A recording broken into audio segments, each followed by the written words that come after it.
Go to vote and show photo ID. Not complicated, right? You know, who could oppose it? They say it's an 80-20. It's not. It's about 99-1, and we'll never find the one person. Andy, congratulations, Andy, on a big victory. Thank you for your help. That's great. I appreciate it, but you're very good at what you do, and I've been backing you right from the beginning for a long time, right? Backing you too, sir. For years, that's right. You have. Thank you. Congratulations. You won a big election. So you have all voters must show photo ID, identification. All voters must show a little thing called proof of citizenship. Would you say that's 99-1, Mr. Pennsylvania? I would say that's maybe 100 to 0. I would think so. They say At least it should be. No, but they say it's 80-20. It's not 80-20. It's 99. And we've never found the one person. There's another one. Then you have no mail-in ballots, but we want to be liberal, as they say. Or we'll say we want to be progressive. So it's no mail-in ballots. You see that's what's happening in California. They're rigging the election. Now, maybe we caught them, and maybe they won't be able to get away with it. They tried with me. They did it successfully the second time. The third time, we made it too big to rig. Too many votes. They couldn't do it. They can only go. They sort of gave up at about 9:07 when they got slaughtered with the votes that came in. But no mail-in ballots except for illness, disability, military, or travel. So we're being very progressive. And we just don't want cheating in our elections. And you see it happening in California. Those numbers are coming down rapidly. They found a lot of mail-in ballots last night, shockingly. So we don't want that. Then we added best of. This is best of Trump. No men in women's sports. No transgender mutilization surgery for our children. I would say that's pretty close to 99-1 also. No men in women's sports. I would say that's pretty good. We had the quarterback, Jackson, is the quarterback for the Giants. He's a big, strong guy. And I said, how do you think you do in women's sports, Jackson? He said, pretty good, sir. He didn't know I was joking. He was not worried, so let me put it that way. He would have been the greatest athlete in the history of women's sports. You got to see the size of this guy. Like a male model, and he's going to be a great quarterback. So we talk about that. And so we just would like the Senate, Democrats, Republicans to pass it. Interestingly, Democrat people, not crooked politicians, because most of them are crooked, or they're sick, or they're Trump deranged. There is Trump derangement syndrome. But the people, it's 86-87%. Democrats. I mean, Democrats are fun. I have a lot of Democrat friends, but I don't know, for some reason when they go into politics, they get radical left crazy, and they're trying to destroy our country, but we're not going to let that happen. So today we're taking historic action to bring down the price of energy and the cost of living for all Americans with the power of clean, beautiful coal. If you look at China, if you look at so many of the successful countries, they're using coal. If you look at some of the real great failures countries, they're using wind. Just keeps blowing, and puts you right out of business. Very expensive, most expensive energy there is. So wind is not working very well, but they keep it going because people get subsidies by countries that are stupid. Doug, I would say we haven't been long on wind. Do you agree with that? He understands numbers very well. You know, Doug was very, very successful. Believe it or not, I used to think it was in energy, but he was successful in technology, and he sold his company to, I think, Microsoft, right?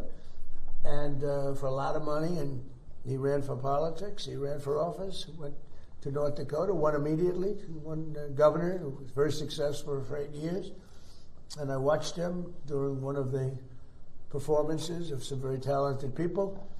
And I said, we're going to get him to work for us. And then I said I was going to put him in charge of energy. And he said, sir, there's a better man than me for that one. Not in all ways, you feel that, but in one way. In energy, you know. And that was Chris, right? Yeah. Where's Chris? Right here. Right behind you. Well, he's a hard one to find. And Chris has done a fantastic job, and he's one of the reasons we're here today. We have had We're right now double Saudi Arabia and Russia. If you double them up, that's what we produce, more than anybody else times 2. So think of that. As a result of the $700 million investment that I'm announcing today, we will protect 14 coal plants and 42 coal mines. It's a tremendous number. And build 2 new coal plants and 1 massive new export terminal, because we're exporting coal. Coal's a great business, really a big business, and it's real power. It's in terms of power, there's really nothing like it.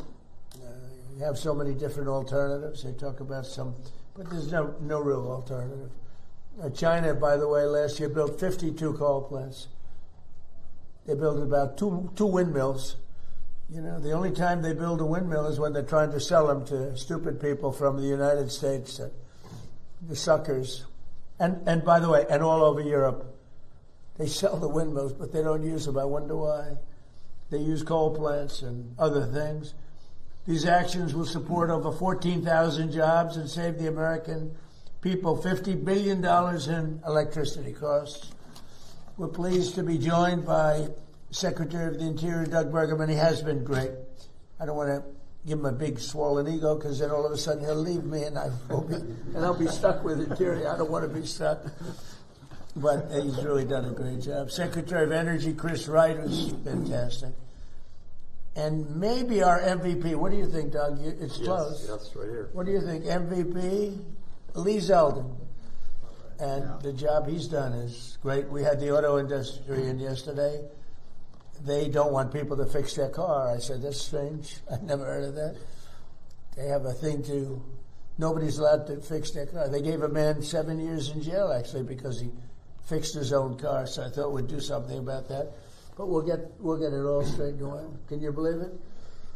They want a bill that prohibits people from fixing. So if you're mechanically inclined, I went to school with some guys that, well, in some cases, horrible students. But they could fix an engine blindfolded. They could take a car apart blindfolded. But they weren't too good at arithmetic and other things. But they were great. And so there's a move on to stop people from fixing their car. I didn't understand it. But we had a great meeting yesterday with the head of General Motors and Roger Penske, head of Ford. We had a great meeting, I think. Thanks as well to a friend of mine also for a long time, West Virginia Governor Patrick Morris. I won by 45 points, Patrick. It's not enough. I love those people. And Wyoming, I think maybe even slightly more than West Virginia. Right? Just a little more. I like this group of people. But Wyoming Governor Mark Gordon, respected guy, great governor, both of them really amazing. And Representatives Dan Muser, Riley Moore, Derek Van Orden, Juan Ciscomani, and Andy Barr.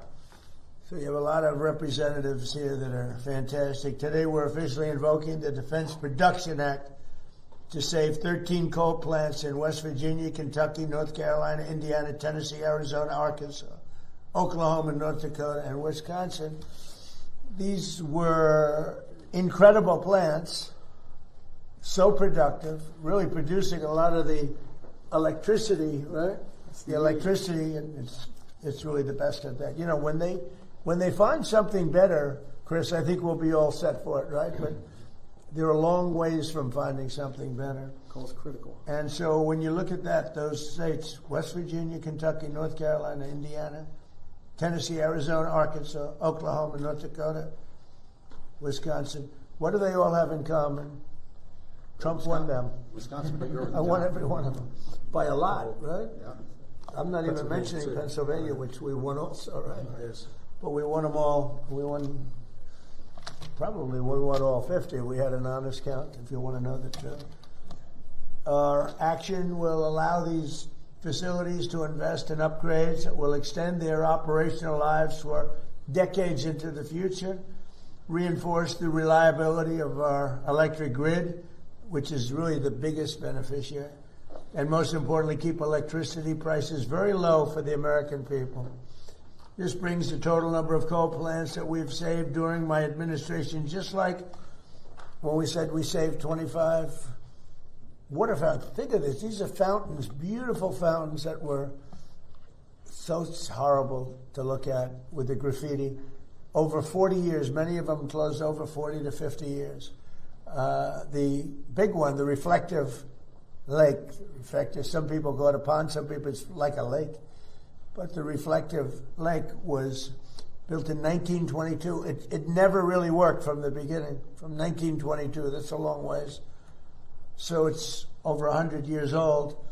And it never really worked because they had the wrong base. It was always leaking. They didn't have what we have today.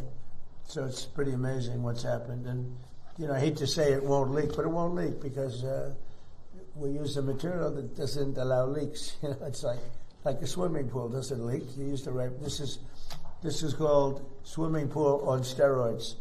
So it's great stuff.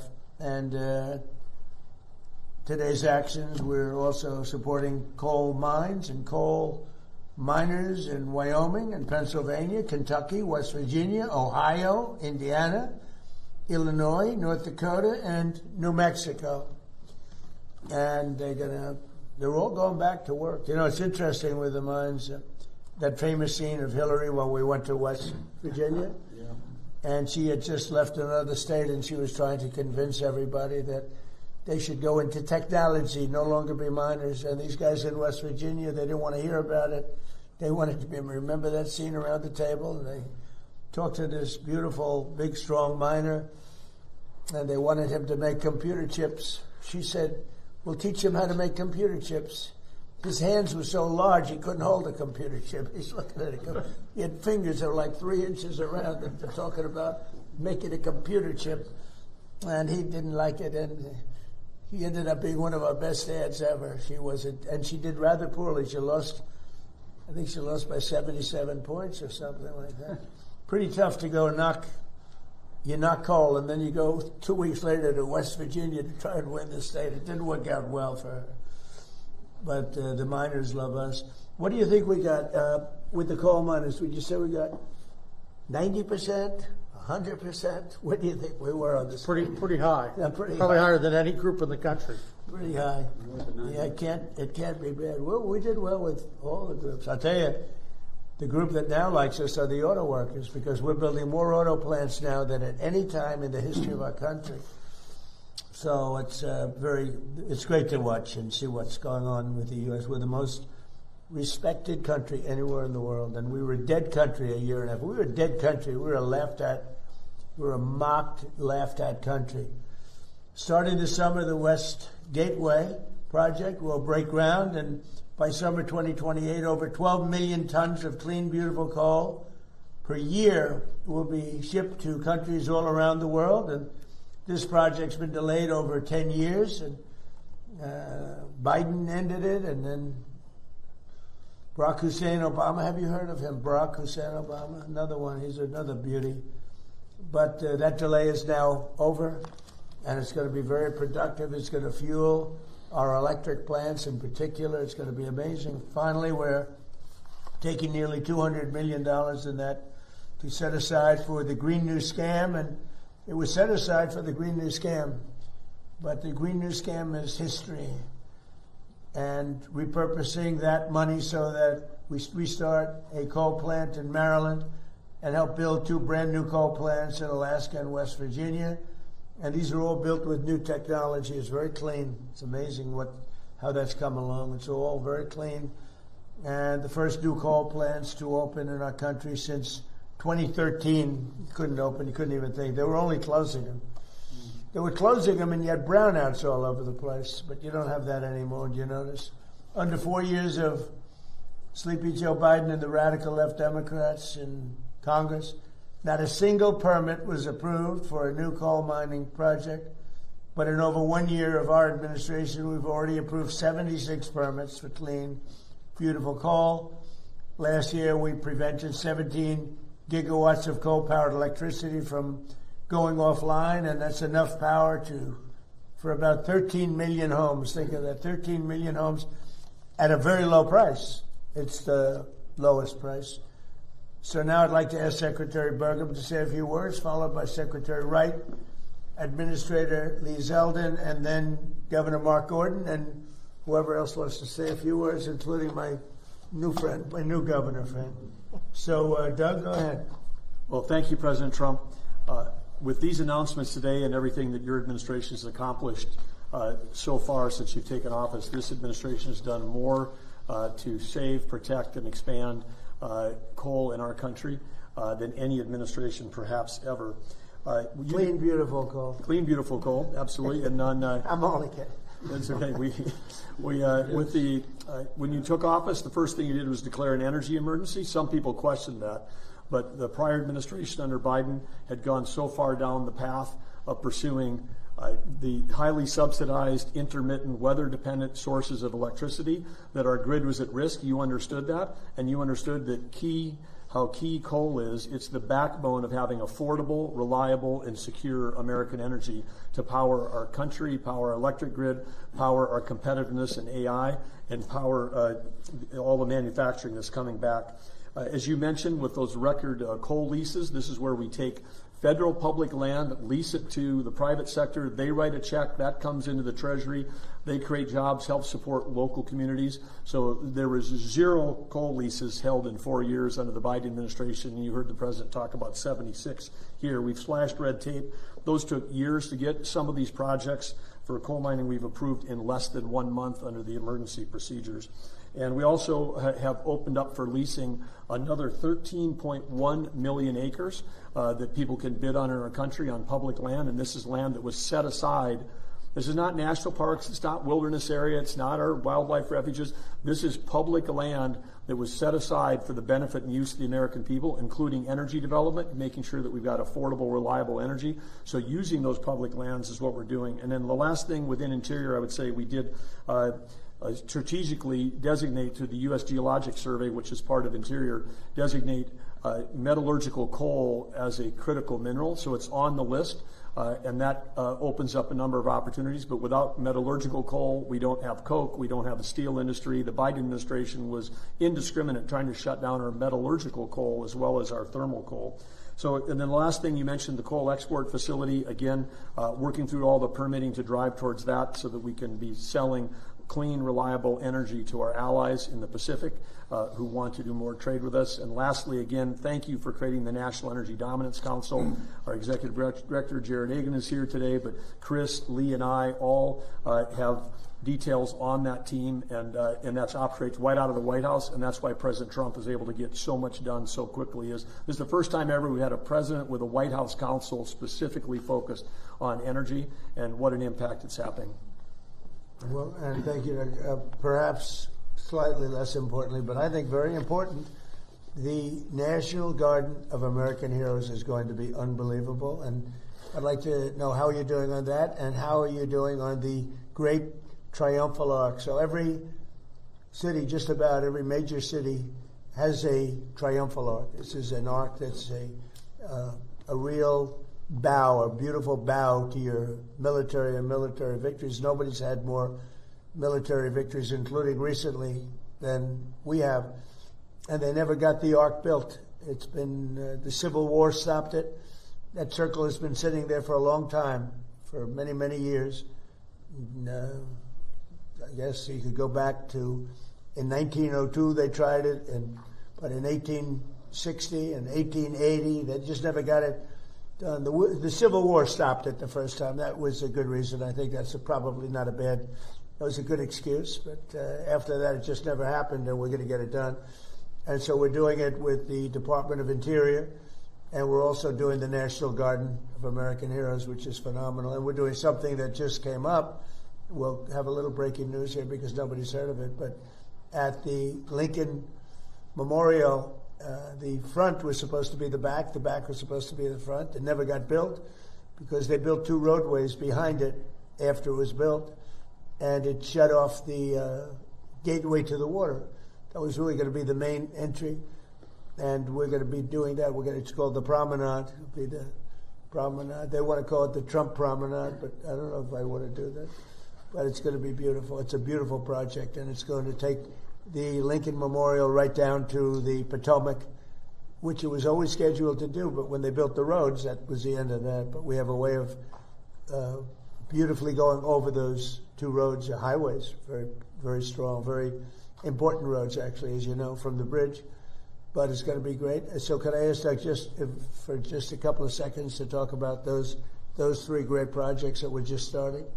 Well, I'd say it's important for everyone to know that, as you described, these are plans and ideas that have existed almost since the end of the Civil War. But the McMillan Plan, which is the one that designed the National Mall as we see it today, that was in the early part of the 1900s, envisioned this connection, that you would have the memorial bridge between the Lincoln Memorial and Arlington Cemetery. At the halfway point, there's a very large circle. It was designed to hold a monument. The arc that would go there is a fantastic complement and completion of this plan that's over 120 years ago, President Trump's vision of how to build that. And of course, President Trump has talked to President Macron from France. More people visit the Arc de Triomphe than even visit the Eiffel Tower. I mean, this would be a highlight for Americans to come. The views back at the city from the top of the arch would be amazing. The views from this side, from West Potomac, where the National Garden of Heroes was, looking across at the arch would be amazing. And of course, the promenade on the backside of the Lincoln is, as President Trump described, right now there's no pedestrian access. You're on the mall, people come from around the world. They don't know that 100 yards away is the beautiful Potomac River, which was part of the original plan. And now they'd be able to walk around the Lincoln Memorial, walk on a pedestrian bridge over the first highway, walk over the next one, and right down to the water. It would complete the vision. These projects would complete the original vision, the McMillan Plan. And how fortunate are we to have the builder-in-chief, someone who both has the vision and the understanding of how to get projects done that would, again, make our city safe and beautiful, just like the executive order President Trump put out last year has accomplished. And while we are ready for the celebration of our 250th anniversary, the city's never been safer, it's never been more beautiful, but President Trump's not stopping there. Vision that he has for these projects would extend for generations forward. So thank you, President Trump. Thank you very much. Great job. And Secretary Chris Wright, please. But no coal, no modern world. Stated another way, without clean, beautiful coal, a modern world is impossible. And we saw 17 years ago President Obama's election an all-out attack on the American coal industry, the industry that built our nation. We wouldn't have the buildings, the factories, the industry, the electricity grid we have today without the critical contribution of coal. It's been the largest source of global electricity for 125 years in a row and will be for decades to come. In the United States, it remains a critical source of our electricity, also a critical source for our industry. Can't produce steel and cement and other materials without coal. And beyond the impacts of coal in our electricity sector, just think of the direct impact on human lives. If President Trump had not been elected and inaugurated in January of 2025, and through his authority at the DOE, we were able to force keeping open 6 coal plants. As of today, there'll be a 7th one, and more than twice as many that voluntarily said, hey, if we're not going to have to close, we need to stay open. 17 coal plants were not closed in 2025 because of President Trump sitting at this desk and in this position right here. That saved 17 gigawatts of electric generating capacity, and the winter storm Fern that hit our country in the last week of January this year, conservatively, hundreds of Americans would have lost their lives if those 17 coal plants had closed. We pushed the East Coast electricity grid in the United States absolutely to the limit. A storm Uri hit 5 years ago in Texas, smaller in geographic extent, not the same magnitude. Over 300 people died.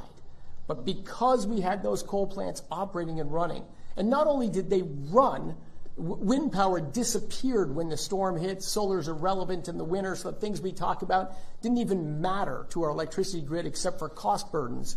Coal stepped up and produced 25% more electricity during this storm than its normal, reliable chugging out of electricity.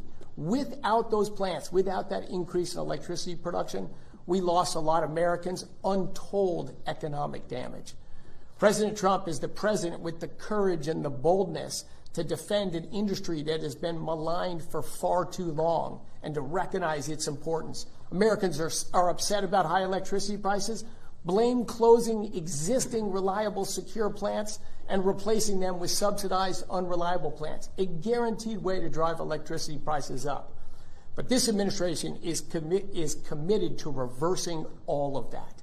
That money we've talked about from the Defense Production Act, thankfully, because of the One Big Beautiful Bill and these fantastic congressmen sitting around me and governors, without that legislation, we wouldn't have the money and the Defense Production Act authority to keep open so many plants. It is hard to overstate the magnitude of this. If you look at our efforts across the whole government so far, 45 coal plants are open today that would not be open. Where would we be to reindustrialize America? Where would electricity prices be if we had let all of those plants close? But we're not doing it. All of those plants, that's $700 million of government funding, but it's matched with $1.7 billion of private investment from the owners and operators of those plants. All the people in those states that say, phew, we don't have to kick our industry out and raise electricity prices again. Common sense is returning to Washington, D.C. And for that, I'm incredibly thankful to be here in the United States government, to work for President Trump, who will stand up for what's right, bring common sense back, and reinvigorate an industry without which we would not have the America we have today. And we're going to reindustrialize America, win in the next generation of technologies, and we're going to do it in critical part because of a growing and thriving coal industry. Thank you, President Trump. Thank you. Thank you, Secretary Burgum. Thank you, Lee Zeldin. Good. And Lee Zeldin, how about saying a few words? For so many Americans, clean, beautiful coal is their source of heat, of energy, of warmth, of a job, an economy, a community, a family. And for too long, you saw Democrats who were telling these coal miners that they should just learn a code. And what we saw during the Biden administration at the EPA, for example, was regulation after regulation after regulation trying to strangulate out of existence coal, to destroy it. Enter President Trump. Declares a national energy emergency, creates a National Energy Dominance Council, and he told us at the EPA at Trump's speed to be getting rid of these regulations as quickly as possible on behalf of those Americans who want to just stay warm, who want to live the American dream, who want to have affordable access to energy. The Democrats were running for power to sit at this desk and to leverage that power to destroy these communities. Enter President Trump. He has saved clean, beautiful coal, and it's been an honor to be part of it. Thank you. Great job, too. Wyoming Governor Mark Gordon. Thank you. Mr. President, it's an honor to be here. Thank you to the secretaries who have breathed life into an economy in Wyoming that has been there for a long time. Wyoming produces the cleanest, most beautiful coal, low sulfur coal. You don't mind if I push them, right?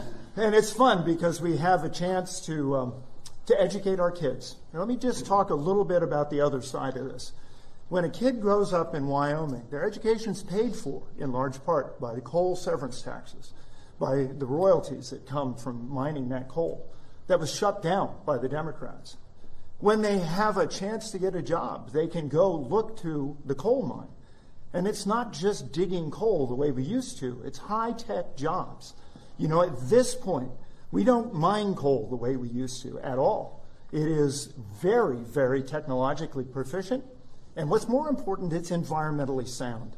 I would invite you to come and look at the reclamation that's happened in the Powder River Basin, and we can demonstrate that it's environmentally sound, that actually wildlife populations thrive and do better. Today, Mr. President, I really want to talk to you a little bit about our recent trip to Japan and to Taiwan. Both countries that were going to forswear coal. And now they realize that they need that reliable, dispatchable, secure source of energy. But they can't get it as clean as they can from the Powder River Basin. So to be able to open that Oakland port is absolutely essential for the lifeblood of our state and for our coal mines. It is something that we tried to do in your first administration, and we almost got there.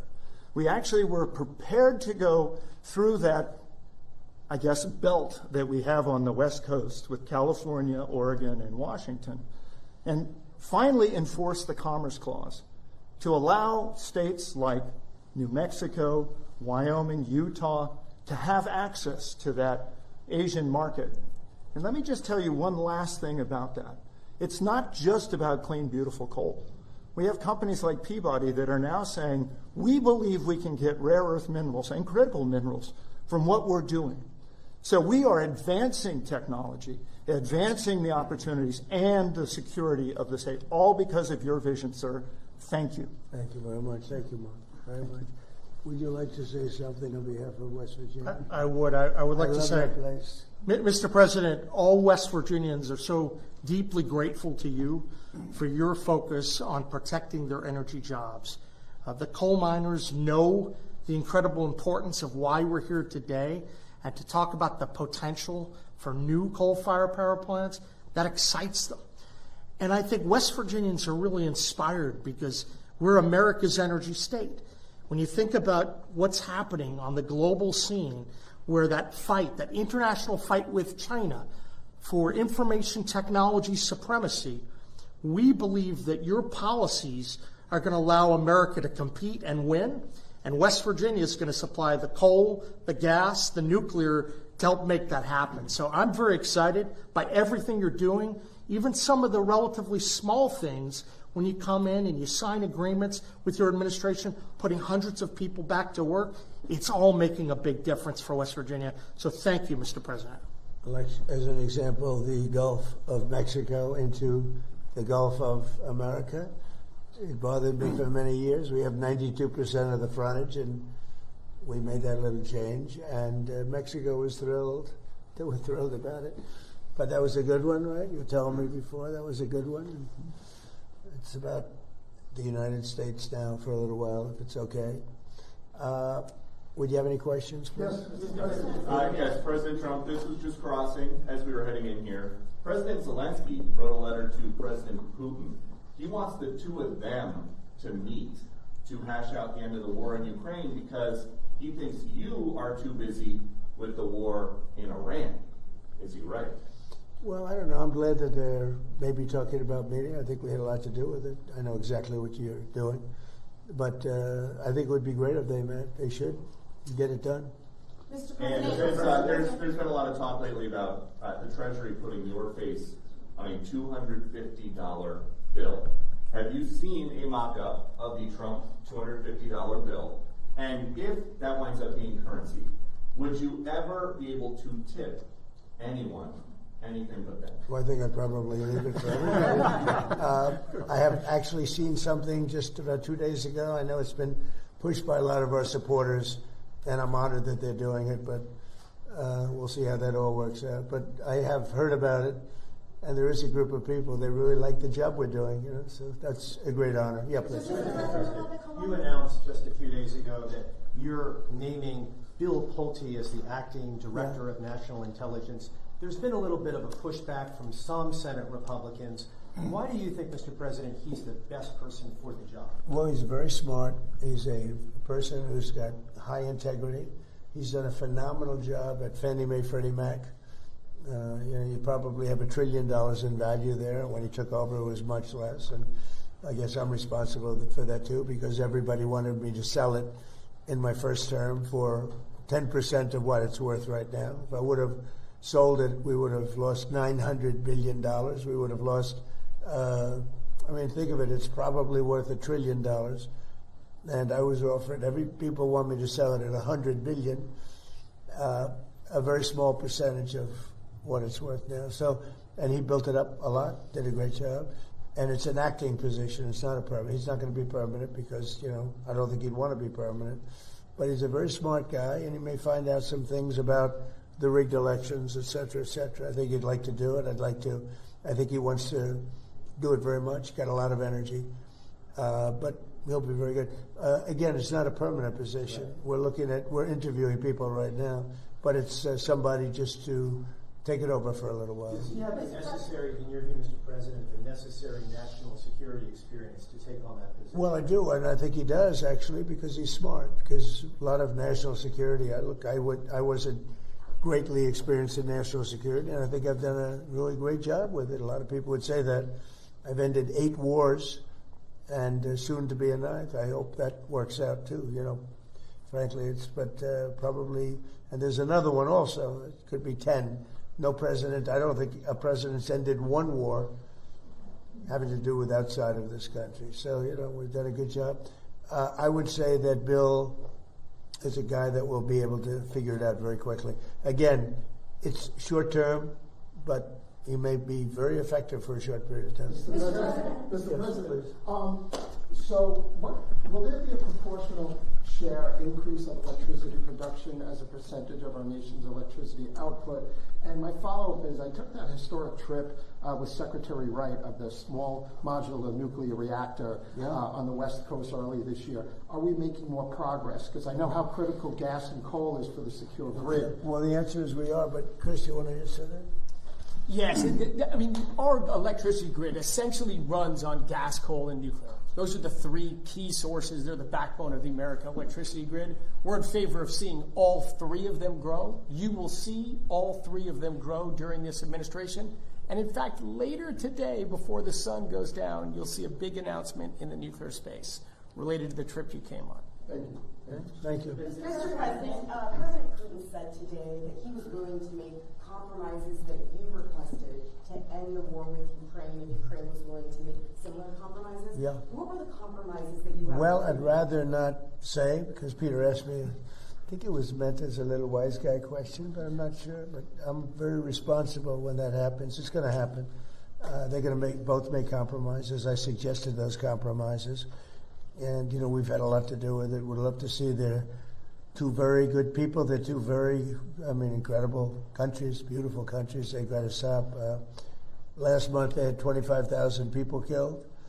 Soldiers, mostly soldiers. Some people, but mostly soldiers. And it's been averaging probably almost 25,000 people every month of soldiers killed. And I've been very strong on the fact that they've got to get that over with. So, but they do. I want them each to make certain compromises. I think they're going to do that. Yeah, Daniel? Mr. President, thank you. You, through your actions, have saved and supported more than 100 coal plants in your 2nd term. When you hear something like that and you try to create an environment where they're not just surviving, they're thriving, what does that do to the reliability of our energy grid, but to the economies as well of states like Pennsylvania, West Virginia, Wyoming? How does it bolster those economies? Well, we were destroying our grid because we were relying on wind and other things that don't have the power, they don't have the strength, they're very expensive. Wind is the most expensive form of energy. It sounds good. Wind, beautiful wind, but it's very intermittent. But those windmills cost a fortune. They break, they kill the birds, they're bad for the environment. Nobody wants to be near them. The houses, I don't know how they got popular. They're not popular with the people. They're popular with investors because they get subsidy. But we've pretty much cut that subsidy out, I think, Doug, right? Absolutely. In the working families tax cut bill, it all expires, and since the subsidies have gone away, there's virtually no one, particularly offshore, no one is trying to build one of those projects in America. Turns out they weren't trying to generate electricity; they were just trying to generate tax credits. You're supposed to be making money with energy, and here wind needs subsidy. Energy shouldn't need subsidy. We have so many different forms of energy, but I've talked about it for years. Wind is the most expensive. It's the worst. It causes tremendous problems, and it does. It kills millions and millions of birds a year. Nobody mentions that. You'd think if that were anything else, everybody would be sued. If you kill a bald eagle, to put you in jail for like 4 years or something, and yet windmills knock them out of the air all the time. Nothing happens. It's disgraceful. So we're into energy that really works and works powerfully. Yes, go ahead. And we're waiting outside to come into the Oval Office. Everyone's looking at the UFC structure, the claw. Are you happy with how that's coming along, and what are your expectations? We put it up in 5 days. It's incredible. And I told yesterday the story of the Eiffel Tower, and I think it was 1889 it was put up. It was going to be brought down right after the World's Fair ended, which was up for a short while.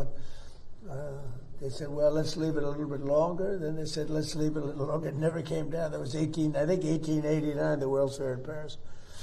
So I jokingly said, let me tell you a story about the Eiffel Tower. Now, No, it'll come down after the fight. There were actually some people said he wants to leave it up. Yes, please. Mr. President, about the Columbus statue, Columbus Fountain at Union Station, it looks amazing. Thank you.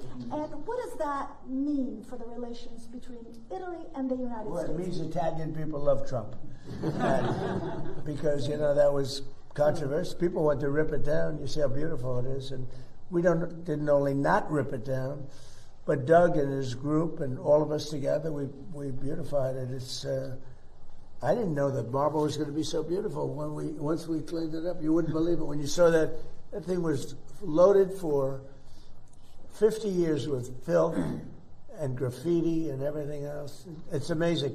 It's amazing how good. They did a really great job. On the Strait of Hormuz, Mr. President, do you still want European allies' help? We're discussing energy today. And Well, we don't need the help. What kind of help would you want? You have a We're the most powerful military in the world. We gave them a chance to help, but they chose not to. NATO. We went to the NATO countries. We went to others too, in all fairness to NATO. And I wouldn't say I gave them a hard sell, but I said, hey, if you'd like to help, it'll be wonderful. And they all turned us down. And, it's going to be an expensive proposition for them because they shouldn't have done that. They should have helped. We don't need it. We have our own. We have much more than we need in terms of oil and energy generally. But European countries and other countries, they need it tremendous. Some of the European countries need it really big. And they should have said, we'd love to help. But if you could choose, Mr. President, if you could choose, what would you ask them to do, sir? If you want. Well, I would have asked them. I mean, there's not much. Look, we won. There's no Navy. There's no Air Force. We've wiped them out. We've wiped out their leadership and almost all of it. We've wiped out all their military leaders. They're down on the third. Now, maybe they're very good. I don't know. I can't tell you that. But certainly the first ones didn't do very good because they weren't. They were literally, after 3 days, almost the entire military was wiped out. They had to get new generals. And then after that, they had to get more new generals. And we knocked out their anti-aircraft, their Air Force, just about everything you can knock out. So, and then you read in the fake news that they're doing really well in the war. I mean, it's unbelievable. We knocked out everything there is to knock out, and you'd pick up the fake news and they'd say how well they've done. They're doing brilliantly. They have no Air Force. They had exactly, we knew that, 159 ships. Andy, out of 159 ships, all 159 lie beautifully at the bottom of the ocean. We actually took pictures of them down there. And then you read the fake news, they say, well, their Navy is really great.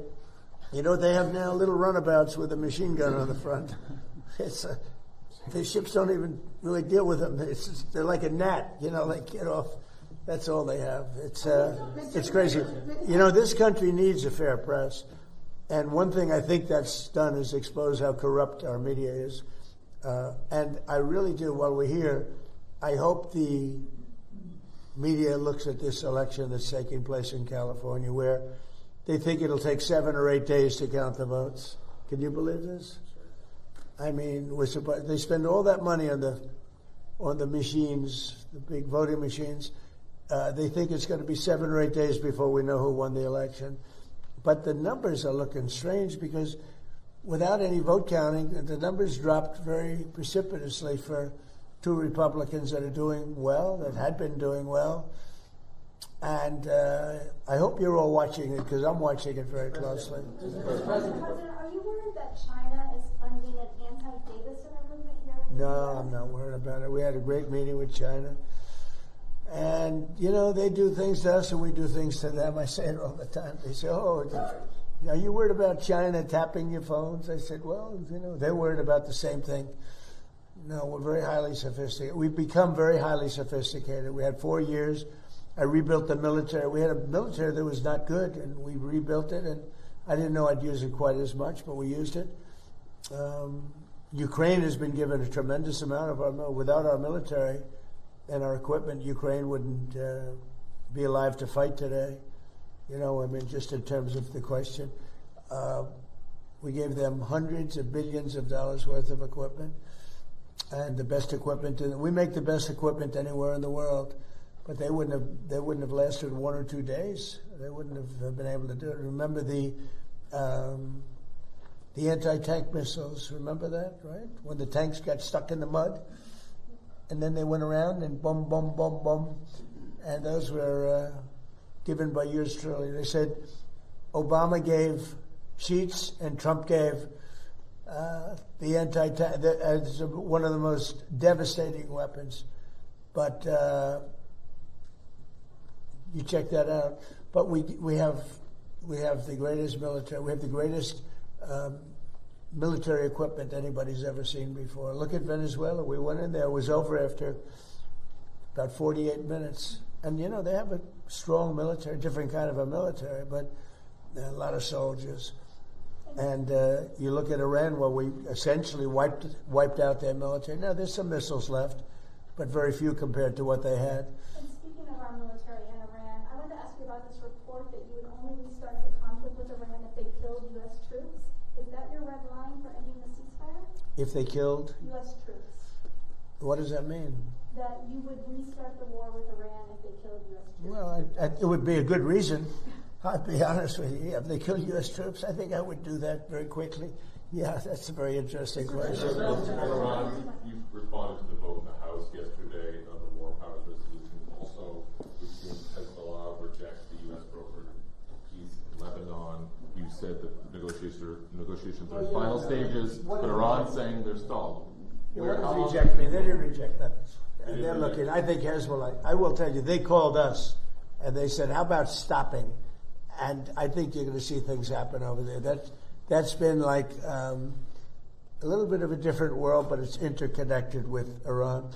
And it would be really nice if Lebanon could have some peace. Lebanon's been under attack for so many years and always like an underdog. And it would be really nice if it could end. And I spoke to Bibi Netanyahu about that. And I speak to them about it. And I actually spoke to Hezbollah about it. And I think progress is made. That's been going on for a long time. You know, when you look at that for years and years, 48 years, I say, well, let's get this settled. How long has it been going on? 48 years. I said, that's a long time. Not that easy, but go ahead. As we get closer to the midterms, are you starting to factor in domestic reaction to this in your handling of this? Or are you just do what's right. Indefinitely? No, I mean, look, it was like Venezuela. It was very unpopular. Then we won. And my numbers went through the roof. I have very high poll numbers. They went through the roof. It was very unpopular when I went to Venezuela. They said, oh, we don't want... Well, first of all, that one's relatively close. It's sort of a semi-neighbor, right? And the relationship with Venezuela is incredible. We've taken out millions and millions of barrels of oil out of Venezuela. It's very oil-prone. I guess, Chris, one of the most, right? Yes. And we've taken out... You're sort of leading it, but... You want to just tell them real fast about the relationship we have with Venezuela, Chris? Yeah, things with Venezuela have gone very well. Venezuelan oil exports today are 3 times higher than they were right before we went in. So it has been a meaningful incremental supply of oil to the world. And one of the reasons we're solving a 47-year-old problem of Iran's race for nuclear weapons and oil prices in the U.S., we wish they were lower. But gasoline prices in the U.S. are, a little over $4. They're $10 in Europe. They're higher in Asia. They're very high in California. The bigger threat to energy prices in the United States is Democratic green energy policies. They have driven up energy prices far more than a conflict in Iran. And the conflict in Iran will come to an end. We hope that crazy green energy, drive up energy prices policy of the Democrats at federal and state levels, we hope that comes to an end too. And remember this, if you want to call it a war or if you want to call it a military operation, you cannot let Iran have a nuclear weapon. And everybody agrees to that, no matter, almost everybody. But wait a minute. Our gasoline prices are lower than they were with Biden without that. And he would have let them have, in fact, he inspired them to have, frankly, a nuclear weapon, him and Obama.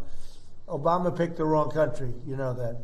And the Obama deal, I terminated that, or they would have had a nuclear weapon. That was a road to a nuclear weapon. Our deal, if we make that deal, and it's going well, but who knows, if we make that deal, it's the exact opposite. They will never have a nuclear weapon. It sounds like you're in it for as long as it takes.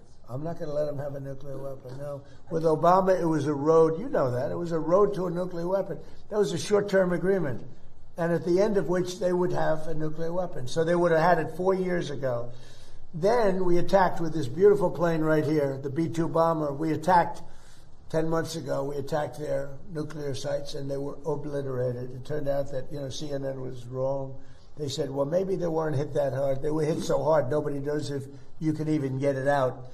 But the only ones that have the capability of getting out is us and China. We're the only ones with that kind of equipment that's powerful enough to go down that deep into a mountain. But that mountain crushed it. That mountain literally collapsed on top of it. Those pilots did one hell of a job. And now the atomic energy, as you know, has backed us up on that. They think it's a very, very hard thing to get it.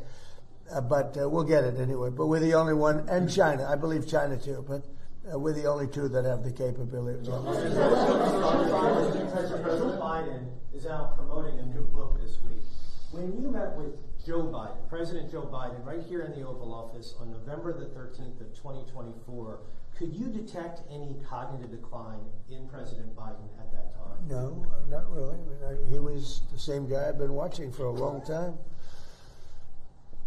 You could go back 40 years. I watched him 40 years ago, 30 years ago. He's never the sharpest guy. You do know that, right?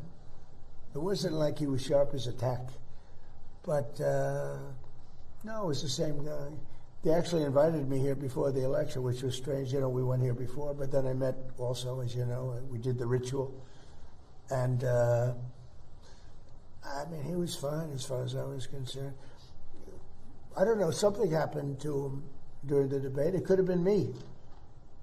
I thought I had a very good debate. Nobody ever says that. They say that Biden did badly. What about me? Did I do well? There's a reason he did badly. So the question is, did he do badly because he choked or because he didn't have it? But he didn't have a good, I would say this, he did not have a good night. But during that time period, you met with him for about 2 hours. You didn't feel he was down? He spoke softly, okay. Very softly. And as we started to speak, I mentioned this to people. We spoke very, very softly, very low. And as we talked, we got along really well. And I thought he was fine. When I say fine, was he like talking to Doug Burgum? Was he like talking to Chris? Was he like talking to any of these monsters up here, all these tremendous politicians and environmental geniuses? Was he like talking to Andy Barr? No. He was fine. I have a question about Hunter Biden. He's on social media now, and he has suggested, maybe joking, I don't know, that he could run for president in 2028. How would he do, Hunter Biden, in a 2028 Democratic primary? Well, you would think that, past has something to do with winning an election, and I would say his past is not the greatest. Where's Hunter? Remember my Where's Hunter? It became the #1 shirt anywhere in the world for about 3 weeks. I'm not going to say bad. I'm sure, hey, if the guy from Maine can do well, I guess Hunter could do well too, because the guy from Maine is a basket case. And I would say worse than him is the one from Texas that looks like Alfred E. Newman. I would say that if he can do well, maybe Hunter can do well. I'm not sure. It'll be pretty close as far as I'm concerned. And I've got a question about the nuclear dust. So the bombers go in, they entomb a lot of this enriched uranium. Yeah. At this point, do you need a deal with Iran to go get it? Or have you thought about just a covert, daring, send in the SEALs, send in the Rangers? But I didn't want to be Jimmy Carter, I didn't feel like being Jimmy Carter. So that's off the table. We did. Well, we thought about it right at the very beginning, before we did what we did, before we destroyed their entire military. We thought about it, and I didn't want to be in a position where you had, to get there. It's not like Venezuela. Like you go in, you're there for a matter of minutes, and you're out, and everybody's waving goodbye as you take off, and you brought the cargo back. This is different. You'd have to be there for 2 weeks. You'd need massive equipment. You'd have to airlift the equipment in. You're in a war zone. And there was a time at the very beginning when we thought about doing that, because they would have not been watching. but they would have found out. I mean, during a period of a week to 2 weeks, you know, you would have had a major construction operation, because that plane, and more importantly, those people that operate those planes, including the mechanics, you know, that flew for 37 hours round trip. Think of that. And the tankers that refilled them 4 times, and what an operation it was. Amazing. And but we would have been, Peter, we would have been there for a period of from a week to 2 weeks. We would have gotten it. But I said, I don't like the idea of that. All of a sudden, they, you know, pinpoint, they still had missiles left. That means they would pinpoint you and just keep lobbing them in until one gets through, and people would have gotten killed. So I didn't like it. We could get it right now. I don't think they could stop us if we wanted, but there's no reason to. It's entombed. You use a good word. It's entombed. We also have cameras on it through Space Force. We have very powerful cameras. Every door, there's a door, you know where the doors go? They go to bad places. But every single place on those mountains, there's basically three, because we also hit it with tomahawks after. You know, after that we hit it with tomahawk. Every inch of that land has cameras on it. We have about 9 of them, and they're on it. We cover it. So if anybody even got near it, we would know what we had to do. And we heard you want to meet with the new Ayatollah, the new supreme leader. I don't want to meet, but if I did meet, I'd be honored to meet him. I'd like to see if we make a deal. But if we make a deal, it's possible that I would meet him. I'd be okay with that. Would that happen here in the U.S.? White House? Oh, I don't know, Peter. I haven't really heard too much about it. I didn't suggest it, but some people have suggested it. If it happened, it would happen. I'd be respectful. Do you think because Epic Fury killed his dad and his wife and his kid that he's got hard feelings and wouldn't want to meet? Well, I would say I'm not his favorite person. But with that being said, he's probably I don't know. He's probably a professional. In some circles, he has a very good reputation, actually. You know, sometimes some people say bad, but a lot of people say bad about me. It's totally false, of course. Mr. President, on jobs, tomorrow the jobs report will be released. While the unemployment rate has been steady at 4.3%, the black unemployment rate has been 7.3%. When you ran for president, you courted black voters and talked about what you described as black jobs. How do you describe why this disparity is happening? What can you do to close that? Well, we're doing very well with the black jobs, African American jobs. I saw some numbers that we're doing really well. But where we're really going to do well is when all these plants are open. You know, we're building many car plants. We're bringing cars back from Germany. We lost the car industry years ago. 54% of the industry went to Germany, Japan, Canada, Mexico. It's all coming back. It's amazing. And where your black worker is really going to do well is when those factories open. So I think they're going to be great. We've been doing very well. It's been a big focus for me. Yeah, please. Yeah, thank you, Mr. President. On today's announcement, how do you ensure the estimated cost savings are passed on to the consumers and not held by the company? And then on Iran, what specific progress has been made today in talks with them, and where are the sticking points still? So we're really lowering costs. You know, when I came into this job, we had the highest inflation in the history of our country. 48 years, they say, but I think the history of our country, whether it's 48 years or more. But we had tremendous inflation with Biden, during the Biden. They had one of the highest ever. And I inherited that. The costs were very, very high. And at my first news conference, Peter and others were screaming at me about eggs. Remember, Peter? Eggs. What about eggs? Maybe it wasn't me, but I wanted to inject Peter into it. But he was screaming to me about eggs.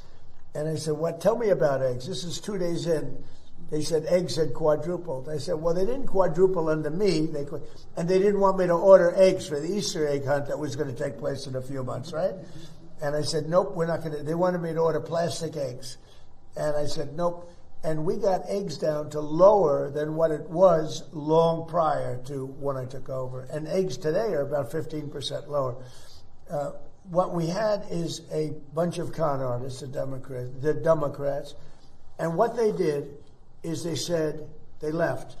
They gave the highest prices that we've ever had for all products, groceries, everything. And they started saying affordability. They'd say, this is about affordability. It's a con job. I inherited their high prices. We brought those prices way down.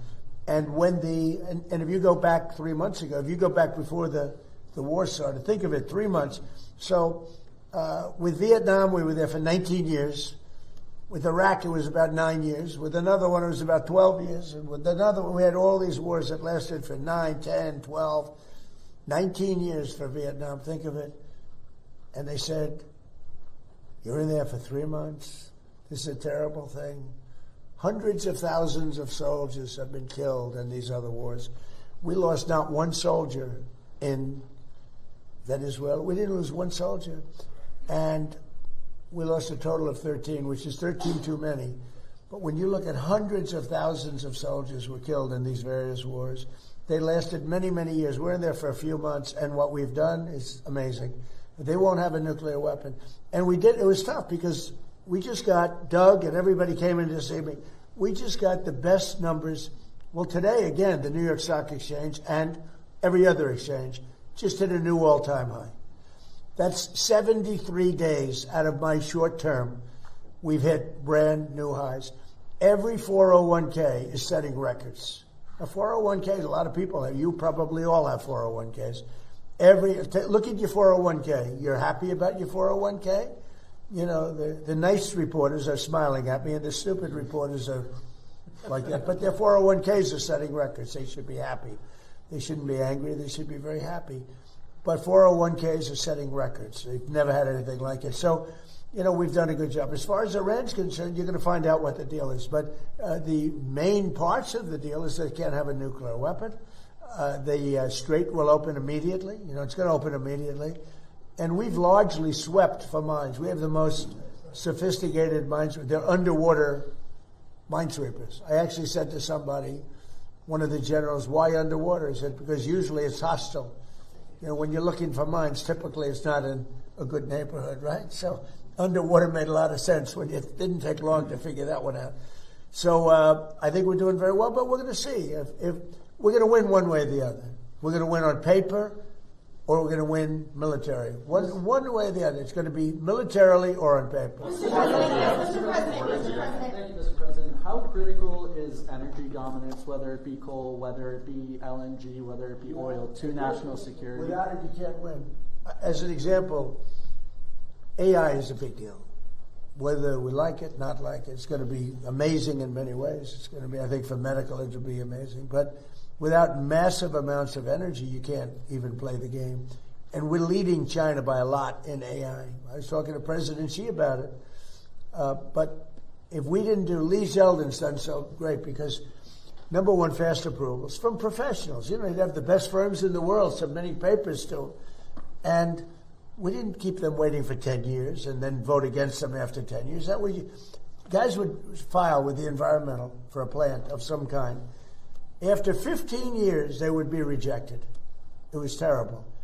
Now we have great professionals there, and we only accept plans from great professionals, but we give them fast turnaround. And it's been really amazing. I think the biggest thing we've done, Lee, is we let these geniuses with all this money build their own electric plant. We don't take it from our grid. We let them build their own plant. They become a utility. So they're building a plant, and at the same time, they're building electricity. Because if we didn't do that, you couldn't have anything. You couldn't have, and we're letting that happen, too, with car plants and other plants. If they want to build their own electric. But with the AI, you know, you hear so much about it. But one of the biggest things, they build their own. And then excess energy that they create will go back into the grid. Yeah, please. Mr. President, on Cuba, Mr. President, Mr. President, Secretary Rubio was in Delhi last week. He delivered a letter from you to Prime Minister Modi. And sir, you also addressed people of India to your favorite ambassador, Sergio Gore. Right. Yeah. Both of them have said the trade deal is around the corner. Where do you stand on the trade deal? Well, we haven't. And, you know, look, India for years has, and I don't blame them, I blame us because we had stupid people here. India for years really took advantage of the United States. You know that. Are you from India by any chance? Huh?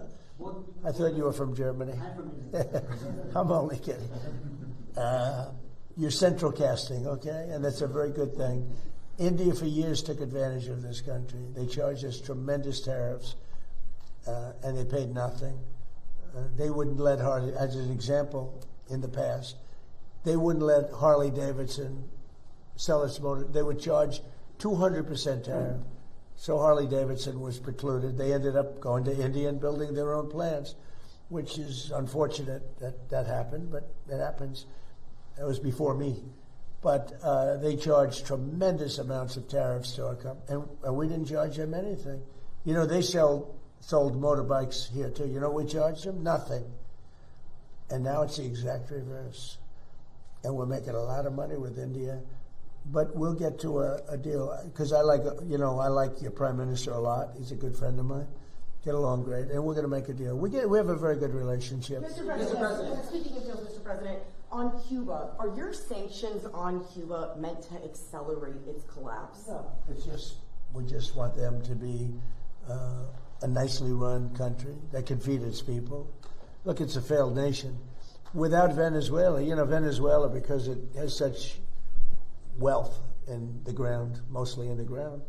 But Venezuela took care of them for years, and they took care of Venezuela. They were like the bodyguards. When we went in and burst into their country, the Venezuelans were guarding Maduro and everybody else. It was mostly, the soldiers were, in that case, we had a lot of Cubans were guarding. The Cubans were the guards, and they're good soldiers. But the country is starving, and it's got no energy, it's got no oil, it's got no money, it's got nothing. It's got a beautiful piece of land.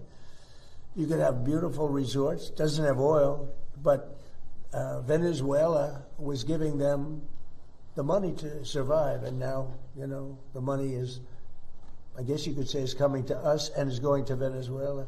Venezuela has been an amazing thing because we've paid for the cost of the attack many, many times over, and it's been a long time since you've heard of it. Do you think that Cuba is close to collapsing, though, based on everything you just laid out? Do you think that Cuba is close to collapsing?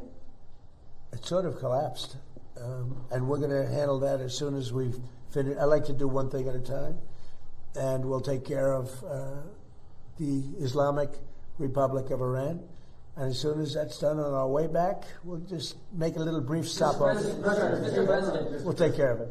We want to help them out. Look, we have a lot of people that voted for Trump.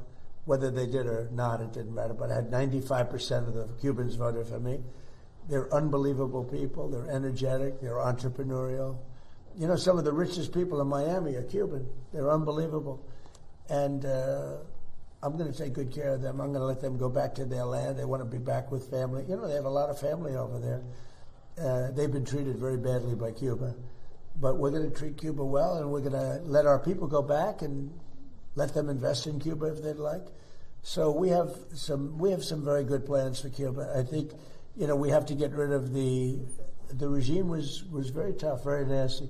The difference is now they don't have money coming in. They had a lot of money coming in from Venezuela. They don't have any money coming. They had oil coming in. They had money coming in. But we're going to take care of Cuba. Mr. President, sir. And they, you know what? They want us to. The people want us there so bad. Mr. President, sir. Last night, huge night for the city of New York. The Knicks won Game 1 of the NBA Finals. There's been a lot of speculation. Have you decided whether or not you want to attend a game at Madison Square Garden? Well, I've been a Knicks fan for a long time, and I'm also a Jim Dolan fan. He's a nice guy, okay? He's been a long time wanting to win, and he's a competitive guy, and he's got a team that's amazing. I don't think they've lost a playoff game. Can you imagine that? And it was not looking good. I saw the beginning of the game, and it wasn't looking good. I missed the middle because I talked to generals all night long now. But I watched that end of the game, and they were dominant. Really amazing. And Wemby's a great player. He's going to be a great player, and he is already a great player. I say, how do you guard this guy? 7'5", and he's got a great shot, right? But they find a way to do it. They're really great. They're a great team. And I'm happy for Jim, because Jim has really been fighting hard to, produce such a team. So you never know. The answer is yes. He's invited me. I'm going. I'll be there. Decided, sir?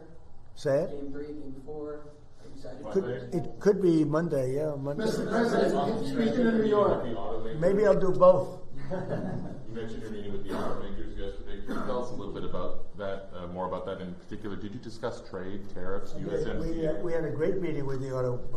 Most of them were here. They were really talking about the fix-your-own-car kind of a thing, right?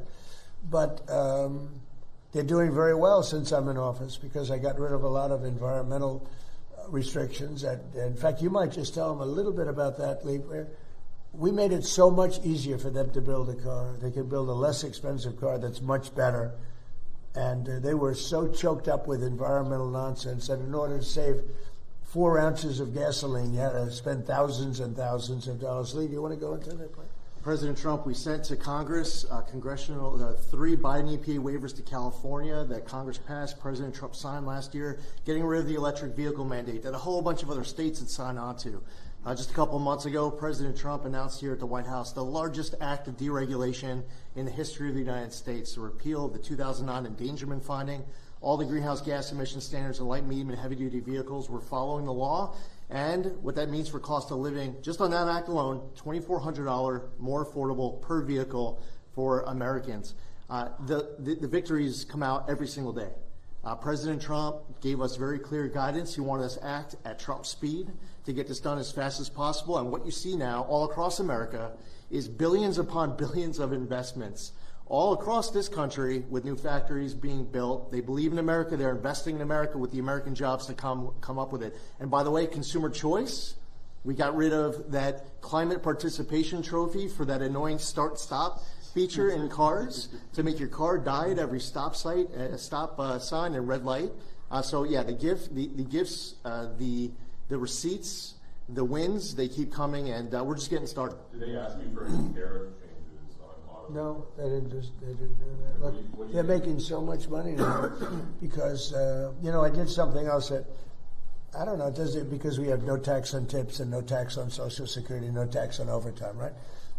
So that's really been big. That's turned out to be much bigger than anyone knew. If you look at the people, they're saving from $5,000 to $7,000, $8,000 even on average because of that. So it's been good. But I did something else that nobody talks about. If you buy a car and you borrow money, you're allowed to deduct the interest for income tax purposes. Never happened before. And deductions were always meant for rich people. They weren't meant for middle-class people or other people wanting to buy a car. So now you're allowed to get a deduction of your interest payment. That's a tremendous thing. I mean, but what's the key? Only if the car is made in America. Thank you very much, everybody.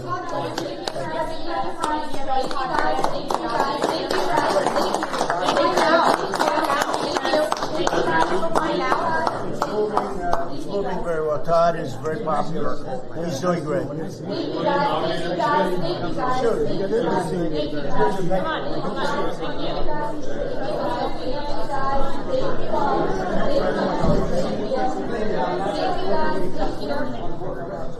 Thank you.